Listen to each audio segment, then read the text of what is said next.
Start करते, start. Basis for classification का मतलब होता है क्लासिफाई किस बेस पे करें। जैसे कि देखो तुम्हारे स्कूल के अंदर मालूम है, तुम्हारे स्कूल के अंदर टीम बनती है, टीम बॉयज की टीम अलग, गर्ल्स की टीम अलग, क्रिकेट मैच में या ऐसे मैच में। तो किस बेस पे बनी वो? जेंडर की बेस पे बनी ना। अगर जेंडर मेल है तो अलग टीम बनेगी, जेंडर फीमेल तो अलग टीम बनेगी। क्या फीमेल वाली टीम में कोई मेल आ सकते हैं? मेल वाली टीम में कोई फीमेल आ सकती है? नहीं, क्योंकि वहां पे क्लासिफाई कर दिया। वहां बेसिस क्या लिया, क्या बेसिस लिया वहां पर? बेसिस ये लिया कि वहां पर जेंडर के बेस पे। वैसे ही देखोगे कॉलेज में जाओगे ना, कॉलेज में जाने के बाद तुम्हारे को ना वो मिलते हैं, एडमिशंस मिलते हैं। तो लोग किस बेस पे करते हैं? मार्क्स के बेस पे। किसके बेस पे करते हैं? मार्क्स। अगर तुम्हारा मार्क्स 90% के अबव है, 80% के अबव है, तो तुम्हारे को एडमिशन मिलेगा। नहीं है तो नहीं मिलेगा, नहीं है तो नहीं मिलेगा। समझे क्या? वहां पे क्या बेसिस बना? बेसिस क्या बना वहां पर? मार्क्स। तो वैसे हमारे पास बहुत सारे प्लांट्स हैं, हमारे दुनिया में बहुत सारे प्लांट्स है, बहुत सारे टाइप्स के अलग अलग प्लांट्स है। तो हम लोग इसको कैसे क्लासिफाई करें, कैसे उसको बांटे, कैसे उसको एक ग्रुप में रखें, कैसे उसका ग्रुप बनाए, कैसे उसको बाइफरकेट करें। तो अब देखो, हम पहले देखेंगे किसी भी चीज में प्रेजेंस या एब्सेंस ऑफ ऑर्गेन्स। अगर वो ऑर्गेन उसमें है तो एक कैटेगरी, अगर वो ऑर्गेन उसमें नहीं है दूसरी कैटेगरी। अगर ऑर्गेन उसमें है तो एक कैटेगरी, नहीं है तो दूसरी कैटेगरी। सेकेंड देखते, प्रेजेंस और absence of separate conducting tissues. क्या रहेंगे? Separate conducting tissues. अगर क्या उसमें देखो पानी जो आता है ना प्लांट के अंदर, कहां से आता है? रूट से आता है। कहां से आता है? रूट्स। रूट से पानी प्लांट के ऊपर तक जाता है, मतलब ऊपर तक। लोग सवाल करते हैं ना कि नारियल में पानी कैसे आया, तो उसका आंसर मालूम क्या है? उसका आंसर है जड़ से आया। रूट से जड़ के करते एक एक बूंद उसके अंदर जमा होता गया। उसके बाद क्या हो गया? उसके बाद उसके अंदर और सारी चीजें डेवलप हुई, जिसकी वजह से उसका पानी नारियल का पानी होता है। लेकिन एक्चुअली में उसका स्टार्टिंग क्या है? उसका स्टार्टिंग क्या है? उसका स्टार्टिंग होता है रूट से। समझे क्या? तो उसको बोलते हैं कंडक्टिंग टिश्यू। क्या बोलते हैं उसको? Conducting tissue. हमारे बॉडी में भी टिश्यूज होते हैं, कंडक्ट करने वाले वेसल्स होते हैं। उसको हम बोलते हैं नस। नस में क्या दौड़ता है? खून। हमारी रगों में दौड़ता है खून, प्लांट के रगों में दौड़ता है पानी और खाना। तो यहाँ पे देखो, खाने के लिए अलग टिश्यू होता है, पानी के लिए अलग टिश्यू होता है। पानी के लिए होता है जाइलम ट्यूब। कौन सा ट्यूब होता है? जाइलम होता है। फूड के लिए कौन सा ट्यूब होता है? फ्लोएम। कौन सा ट्यूब होता है? फ्लोएम। पानी के लिए जाइलम ट्यूब और फूड के लिए फ्लोएम ट्यूब। क्या ये इसमें प्रेजेंट है या नहीं है? अगर प्रेजेंट है तो एक कैटेगरी आ गई, प्रेजेंट नहीं है दूसरी कैटेगरी आ गई। समझ में आया? हर प्लांट में जाइलम फ्लोएम नहीं होता, किसी किसी में जाइलम फ्लोएम होता है, किसी किसी में जाइलम फ्लोएम नहीं होता। अगर है तो एक कैटेगरी, नहीं है तो दूसरी कैटेगरी। समझ में आया बाइफरकेट कैसे हुआ? अभी नेक्स्ट फिर देखेंगे प्रेजेंस और एब्सेंस ऑफ सीड्स। क्या देखेंगे उसके अंदर? सीड्स। क्या उसमें सीड है? अगर है तो एक कैटेगरी, नहीं है तो दूसरी कैटेगरी। क्या उसमें सीड है तो एक कैटेगरी, नहीं है तो दूसरी कैटेगरी। फिर देखेंगे हम लोग सीड है। अगर सीड है तो क्या वो एनक्लोज है फ्रूट के अंदर?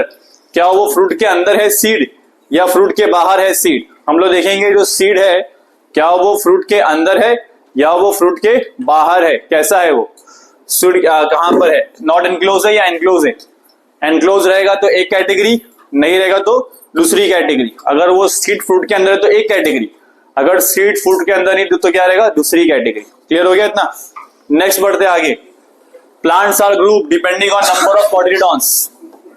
Number of cotyledons. हमारे पास दो टाइप के सीड के कॉटिलिडॉन होते हैं। एक सीड होता है जिसका कोई पार्टीशन नहीं हो सकता, जैसे कि मैंगो का सीड, उसका कोई पार्टीशन नहीं कर सकते, उसमें एक ही कॉटिलिडॉन है। किसमें कॉटिलिडॉन है? एक ही, उसमें एक ही पार्ट है। लेकिन कोई कोई सीड होते हैं जिसका हम लोग पार्टीशन कर सकते हैं, उसका पार्टीशन करना पॉसिबल है। जैसे कि ग्राम चना होता है, उसके बाद पी होता है, ये सब का पार्टीशन करना पॉसिबल है। पी प्लांट है ना, मटर का दाना होता है, मूंगफली वो होता है, बादाम होता है, इसका पार्टीशन करना पॉसिबल है। तो पार्टीशन पॉसिबल रहेगा तो उसको हम बोलेंगे डाइकोटिलिडॉन, दूसरी कैटेगरी। पार्टीशन पॉसिबल तो क्या बोलेंगे इसको? मोनोकोटिलिडॉन। कभी देखा तुमने मेज? मेज मतलब क्या होता है? भुट्टा। भुट्टे का दाना देखा है? क्या वो दो पार्ट में टूटता है बराबर? नहीं। लेकिन अगर तुम देखोगे मटर का दाना दो पार्ट में टूटता है बराबर? हाँ। तो हम लोग बोलेंगे मटर क्या है? डाइकोटिलिडॉन, और मेज क्या है? मोनोकोटिलिडॉन। समझ में आया इतना? हमने इस बेस पे हम लोग क्या करते हैं? क्लासिफाई करते हैं। सो अभी हमारे एग्जांपल में हमने जो यहाँ पे किया है ना, जो ये चार्ट बना है, देखो ये चार्ट बना है ना, किंगडम प्लांटे। मैंने बताया इसमें क्रिप्टोगैम्स होता है, फेनोलोगैम्स होता है। क्रिप्टोगैम्स में क्या होता है? थैलोफाइटा, ब्रायोफाइटा, टेरिडोफाइटा, ये सब होता है। फेनोरोगैम्स में क्या होता है? जिम्नोस्पर्म और एंजियोस्पर्म। एंजियोस्पर्म में क्या आता है? मोनोकोटिलीडॉन्स और डाइकोटिलीडॉन्स। ये सब हमने सीखा ना अभी। अब इसको थोड़ा डिटेल में समझते हैं कि ऐसे आया कैसे, ये बाइफर्केशन हुआ कैसे। तो यहाँ पे सब बताया हुआ है। देखो, हम पहले देखेंगे प्रेजेंस या एब्सेंस। क्या देखेंगे? प्रेजेंस या एब्सेंस। क्या, किसका एब्सेंस, किसका प्रेजेंस? हम देखेंगे प्रेजेंस या एब्सेंस ऑफ किसका? फ्लावर। किसका?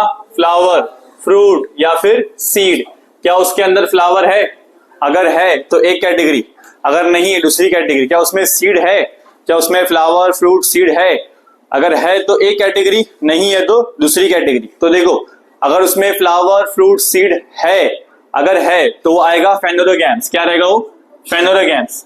अगर उसमें तीनों भी है तो किस कैटेगरी में आएगा वो? फेनोरोगैम्स। तीनों में से कुछ भी नहीं है तो किस कैटेगरी में आएगा? क्रिप्टोगैम्स। क्रिप्टोगैम्स में फ्लावर भी नहीं होता, क्रिप्टोगैम्स में सीड भी नहीं होता, क्रिप्टोगैम्स में फ्रूट भी नहीं होता। लेकिन फेनोरोगैम्स में क्या होता है? फ्लावर, फ्रूट, सीड होता है। समझ में आया? अब देखते हैं, अगर उसके अंदर सीड है, सीड किसमें होता है? इसमें सीड होता है कि इसमें सीड होता है? बताओ किसमें होता है? इसमें सीड नहीं होता, इसमें सीड होता है। तो फेनोरोगैम्स को आगे डिवाइड किया है। अगर उसमें सीड है, अगर उसके अंदर सीड है तो क्या वो फ्रूट के अंदर है या वो फ्रूट के बाहर है? अगर फ्रूट के अंदर है, अगर फ्रूट के अंदर है तो उसको हम बोलेंगे एंजियोस्पर्म। क्या बोलेंगे उसको? एंजियोस्पर्म। अगर फ्रूट के अंदर है तो क्या रहेगा? एंजियोस्पर्म। एंजियो में इनसाइड रहेगा तो एंजियोस्पर्म। अगर आउटसाइड रहेगा तो क्या बोलेंगे उसको? जिम्नोस्पर्म। आउटसाइड रहेगा तो जिम्नोस्पर्म। क्लियर हुआ? अंदर है तो एंजियोस्पर्म, बाहर है तो जिम्नोस्पर्म। अंदर क्या, अंदर क्या रहेगा? सीड। अगर सीड फ्रूट के अंदर है तो क्या रहेगा? एंजियोस्पर्म। सीड फ्रूट के बाहर है तो क्या रहेगा? जिम्नोस्पर्म। पर अभी खत्म नहीं हुई स्टोरी, एक और लास्ट में बचा हुआ है।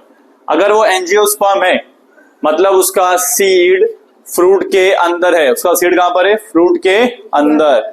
उसका सीड कहां पर है? फ्रूट के अंदर। तो हम बोलेंगे, क्लासिफाइड कैसे करेंगे उसको? Monocot, dicot. कैसे क्लासिफाई करेंगे उसको?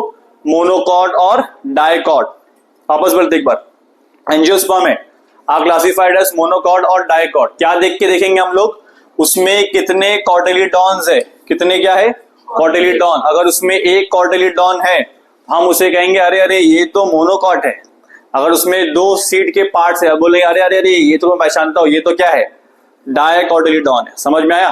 तो सिंपल एक्सप्लेनेशन, हमारे पास प्लांट है, क्या प्लांट में सीड, फ्लावर, फ्रूट है? नहीं है तो किस कैटेगरी में आएगा? क्रिप्टोगैम्स। क्या प्लांट में सीड, फ्लावर, फ्रूट है? किस कैटेगरी में आएगा? फेनोरोगैम्स। समझ में आया? फिर देखेंगे क्या उसमें सीड है? हाँ है। क्या वो सीड फ्रूट के अंदर है कि बाहर है? अरे बाहर है। बाहर है तो किस कैटेगरी में आएगा? जिम्नोस्पर्म। अरे सीड है लेकिन फ्रूट के अंदर है तो किस कैटेगरी में आएगा? एंजियोस्पर्म। समझ में आया? फिर हम देखेंगे अरे अरे ये जो फ्रूट है इसके अंदर क्या है? फ्रूट तो है, और सीड के अंदर, सॉरी फ्रूट के अंदर क्या है? सीड तो है, पर वो सीड कैसा है? सिंगल कॉटिलीडॉन है क्या डबल कॉटिलीडॉन है? मतलब उसमें एक पार्ट आता है कि दो पार्ट आता है? अगर उसमें एक पार्ट आया तो क्या बोलेंगे उसको? मोनोकॉट या मोनोकॉटिलीडॉन। अगर उसमें दो आया तो क्या बोलेंगे इसको? डाइकॉट या फिर डाइकॉटिलीडॉन। समझ में आया? वैसे ही हमने क्रिप्टोगैम्स का भी डिवीजन किया है ऑन द बेसिस ऑफ उसमें अंदर क्या क्या ऑब्जेक्ट्स दिख रहे, क्या उसमें स्टेम लाइक चीजें हैं, रूट लाइक चीजें, वो सब देखेंगे। समझ में आया? क्लियर हो गया? तो हमने देखा यहां पर हमने पहला टॉपिक आया। तो फर्स्ट टॉपिक क्या हमारा? प्लांट के दो मेन डिवीजन कौन से? एक होता है दो मेन, प्लांट एक किंगडम है। प्लांट क्या है? एक किंगडम। क्या है? किंगडम। उसमें आता है सब किंगडम। क्या आता है? सब किंगडम। सब किंगडम में सब किंगडम कौन है? सब किंगडम क्रिप्टोगैम्स। सब किंगडम। दूसरा सब किंगडम कौन सा है?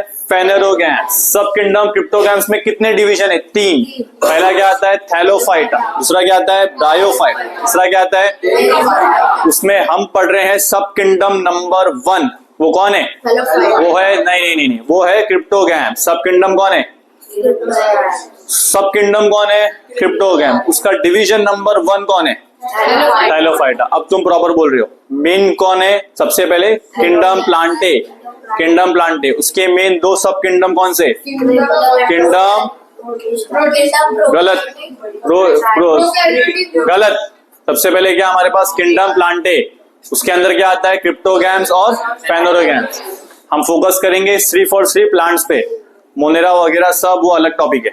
तो देखो सबसे पहले किंगडम प्लांट है, बोलो किंगडम प्लांट है, two subkingdom, cryptogams, phanerogams. Cryptogams has further divisions. Division number 1 thallophyta, division number 2 bryophyta, division number 3 pteridophyta. तो हम फोकस करें किसके ऊपर? थैलोफाइटा। पहले क्रिप्टोगैम्स होता क्या देख लेते हैं। देखो क्रिप्टोगैम्स का मतलब होता है, क्रिप्टो का मतलब हिडन, गैम्स का मतलब क्या होता है? Reproductive organ. क्रिप्टोगैम्स में फ्लावर नहीं होता, फ्रूट नहीं होता, सीड नहीं होता, तो क्या होता है? होता है स्पोर। क्या होता है? स्पोर। स्पोर समझने के लिए बताता हूं स्पोर क्या होता है। तुमने डोरेमोन देखा रहेगा, डोरेमोन में एक एपिसोड आता है, उसमें ना ऐसा एक फ्लावर लेता है, ऐसा फूंक मारता है, देखा है, ऐसा सब जगह जाके बिखर जाता है। उसका गैजेट रहता है कि अगर ये फ्लावर को तुम फूंक मारोगे ना तो जहां पे भी जाके वो गिरेगा ना तुम्हारे जैसा और बनेगा। देखा क्या? तुम्हारे ऐसा गैजेट है सर। ये बस क्या है, कार्टून में हाइपर चीजें, लेकिन ये चीज रियल में होती है प्लांट के साथ। क्या होती है प्लांट के साथ? देखो प्लांट के पास ना ऐसा एक, सुनने से, प्लांट के पास ना ऐसा एक कंपैक्ट बॉल ऑफ स्पोर्स होते हैं। उसमें क्या छोटे छोटे क्या भरे? स्पोर्स भरे हुए। क्या भरे हुए? स्पोर। प्लांट क्या करेगा? उसको बस्ट करेगा, उसको फोड़ेगा। फोड़ने के बाद क्या होगा? सब बिखर जाएंगे। मान लेते हैं कि 1000 स्पोर गिरे। कितने स्पोर? 1000। 1000 स्पोर गिरे, 1000 स्पोर आसपास फैल गए। 1000 में से 900 बर्बाद। 900 क्या? पत्थर पे गिर गया, कोई उस पे पैर रख दिया, कहीं और गिर गया, बेकार जगह पे गिर गया, ये सब चीजें दिखी। तो 900 बर्बाद, लेकिन जो 100 है, 100 को प्रॉपर कंडीशन मिला, 100 को प्रॉपर पानी मिला, 100 को अगर खाना मिला, दाना मिला, सब मिला, तो वो ग्रो हो गया। तो क्या मिल गया वहां से? क्या मिल गया? नया प्लांट ग्रो हो गया। तो एक प्लांट था, उसने अपने स्पोर को भेजा, सब बचे गया? नहीं, कोई बचा, जो बचा उसका गया, नया प्लांट आ गया। तो ये आसेक्सुअल रिप्रोडक्शन है। कौन सा रिप्रोडक्शन है? आसेक्सुअल। आसेक्सुअल का मतलब इसमें खाली एक पेरेंट होता है। वो प्लांट था, उसने स्पोर फैलाया, स्पोर से नया प्लांट आ गया। सेक्सुअल रिप्रोडक्शन में 2 पेरेंट होता है, उसके बारे में डिस्कस करेंगे आगे और 10th में डिटेल में। यहाँ पे देखो नेक्स्ट, सबसे पहले हम लोग थैलोफाइटा। क्या बोला है? थैलोफाइटा। क्या बोला है? थैलोफाइटा। थैलोफाइटा में देखो मेनली ग्रो इन वाटर। कहाँ ग्रो होता है? Mainly grow in water. Thallophyta पानी रहेगा तो थैलोफाइटा है, थैलोफाइटा है तो पानी है, पानी तो थैलोफाइटा है, बिना पानी के सर्वाइव नहीं कर सकता। Next, do not have root stem leaf. इसके पास ना रूट होता है, ना स्टेम होता है, ना लीफ होता है, ना फ्लावर होता है। तो क्या होता है? इसके पास होता है क्लोरोफिल। क्या होता है? क्लोरोफिल। इसके पास होता है ग्रीन कलर। कभी तुमने देखा है दीवार के ऊपर ऐसे हरे हरे डॉट्स आ जाते बारिश के टाइम पे? वो होता है थैलोफाइटा। क्या होता है वो? थैलोफाइट। क्या वो कोई कीटाणु है? क्या वो कोई कीड़ा है? क्या वो कोई जानवर है? नहीं, वो एक प्लांट है। क्या है वो? एक प्लांट। उसका साइज बहुत छोटा होता है, लेकिन वो जब नमी पाता है, जब बारिश का पानी पाता है, जब उसको एनवायरमेंट मिलता है, तो वो हरा भरा हो जाता है। लोग उसको काई बोलते हैं, कुछ भी बोलते हैं, लेकिन एक्चुअली में क्या हो? थैलोफाइटा। क्या होता है? थैलोफाइटा। हाँ, एल्गे ही बोलते हैं उसको, बराबर है। They are also called as algae. अब ये जो होता है ना, क्या उसके पास रूट है? क्या उसके पास स्टेम है? क्या उसके पास लीफ है? उसके पास तो कुछ भी नहीं है। फिर भी क्या हो रहा है? वो सन की एनर्जी को ले रहा है, खाना बना रहा है, खाना बना रहा है, खाना बना रहा है और सर्वाइव कर रहा है। ऐसे प्लांट को हम लोग बोलते हैं ऑटोट्रॉपिक। क्या कहते हैं उसे? क्या कहते हैं उसे? क्या कहते हैं उसे? क्योंकि ये हरा भरा होता है, खुद का खाना खुद से बनाता है, क्लोरोफिल है इसके अंदर। They are called as algae. क्या कहते हैं इसे? एल्गे। इसका नाम है, एल्गे बोलते हैं। काई है ना, जैसे हम इंग्लिश में वो हिंदी में बोलते हैं काई, इंग्लिश में इंग्लिश वाले बोलते हैं इसको एल्गे। अब एल्गे जो होता है वो हो सकता है यूनिसेलुलर। क्या हो सकता है? यूनिसेलुलर। एक सेल रहेगा, या फिर क्या रहेगा उसके अंदर? मल्टीपल सेल रहेगा। मल्टीपल सेल कहाँ होता है मालूम? तुमने देखा रहेगा, जब ना वो जो बावड़ी होती है या वेल होता है, कुआं होता है, उसके अंदर ना हरा हरा ऐसे धागे जैसा, देखा क्या? धागे जैसा पतला पतला ऐसा हरा जैसा प्लांट होता है। वो प्लांट कहाँ से आया? वो ग्रो होता है वहां पे पानी की वजह से। तो भी किस कैटेगरी में आता है? थैलोफाइटा। क्या उस प्लांट के धागे के अंदर क्या कोई लीफ है? क्या कोई स्टेम है? क्या कोई रूट है? नहीं। फिर भी वो हरा भरा होता है। फिर भी वो हरा भरा, और कहाँ पे होता है? जहां पानी में होता है वहीं ग्रो होता है। तो यूनिसेलुलर भी होता है, मल्टीसेलुलर भी होता है, और कुछ कुछ होते हैं माइक्रोस्कोपिक। कुछ कुछ क्या होते हैं? माइक्रोस्कोपिक। मतलब माइक्रोस्कोप से ही दिखेगा, अरे पानी के अंदर एल्गे है, पानी के अंदर थैलोफाइटा है, वैसे दिखेगा नहीं। और कुछ कुछ होते हैं बड़े, कुछ कुछ कैसे होते हैं बड़े साइज के। सो ये देखो, बोलो यूनिसेलुलर, यूनिसेलुलर, मल्टीसेलुलर, माइक्रोस्कोपिक और लार्ज। ये सारे टाइप्स के क्या होते हैं हमारे पास? एल्गे। क्या होते हैं? एल्गे। सो देखो, ये एल्गे जो होता है फाउंड होता है फ्रेश वाटर में। कहां पर? फ्रेश वाटर, या तो फ्रेश वाटर में और कभी कभी नमक वाले पानी में भी। कभी कभी कहां मिलता है? फ्रेश वाटर, कभी कभी कहां मिलता है? नमक वाले पानी में। सलाइन वाटर में, फ्रेश वाटर में भी हो सकता है, सलाइन वाटर में भी। तुमने देखा रहेगा समंदर के पास जाओगे तो वहां पे पत्थर के ऊपर काई लगी होती है, एल्गे लगा होता है, तो मतलब ऐसे पानी में भी होता है। कभी तुम अपने घर में कोई पॉन्ड बनाओगे छोटा सा, या फिर हम लोग अपने घर में टैंक रखोगे, फिश टैंक वगैरह रखोगे, उस पर भी तुम्हें देखेगा कि काई वगैरह आ जाती है। देखा है? तो इसका मतलब है कि वो फ्रेश पानी में भी होता है, नमक वाले पानी में भी होता है। Next, soft fibre like body. इसकी बॉडी कैसी होती है? सॉफ्ट और फाइबर लाइक। अगर तुम उसको टच करोगे, हाथ में बस लोगे तो क्या होगा? बहुत ही सॉफ्ट फील होगा। फिर नेक्स्ट हमारे पास है फंगाई। कौन से फंगाई? जैसे कि ईस्ट एंड माउल्ड। ईस्ट और माउल्ड नाम के फंगाई है, उसके अंदर क्लोरोफिल नहीं होता, उसके अंदर क्लोरोफिल नहीं होता, फिर भी वो एल्गे के अंदर आता है, फिर भी वो एल्गे के अंदर आता है। ये एक एक्सेप्शन है। तो नाम पढ़ते बोलो, एल्गे के टाइप्स कितने कितने बोलो। पहला क्या है? स्पाइरोगायरा। बोलो स्पाइरोगायरा, स्पाइरोगायरा, सारे एल्गे नहीं, स्पाइरोगायरा, स्पाइरोगायरा। बोलो एल्गे के पहले क्या है? Spirogyra, spirogyra. कौन सा गायरा? कौन सा गायरा? स्पाइरो क्या? गायरा क्या? पूरा क्या है? कौन सा गायरा? स्पाइरो क्या? और गायरा क्या? पूरा क्या है? Second, Ulothrix. कौन सा थ्रिक्स? यूलोथ्रिक्स। थ्रिक्स क्या? यूलो। यूलो क्या? पूरा क्या है? कौन सा थ्रिक्स? जोर से बोलो। यूलोथ्रिक्स। कौन सा थ्रिक्स? Spirogyra, Ulothrix. हलवा। कौन सा वाह? कौन सा वाह? अरे वाह, अरे वाह। हलवा, हलवा, नॉट हलवा। सार्गेजम, सार्गेजम। कौन सा गैजम? गैजम क्या? सार क्या? गैजम क्या? पूरा क्या? पहला स्पाइरोगायरा। कौन सा गायरा? यूलोथ्रिक्स। स्पाइरोगायरा, यूलोथ्रिक्स, हलवा।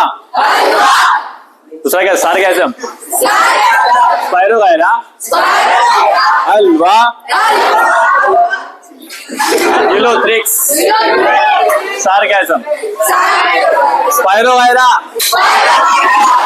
यूलोथ्रिक्स, हलवा, सार्गेजम। चलो हो गया कंप्लीट।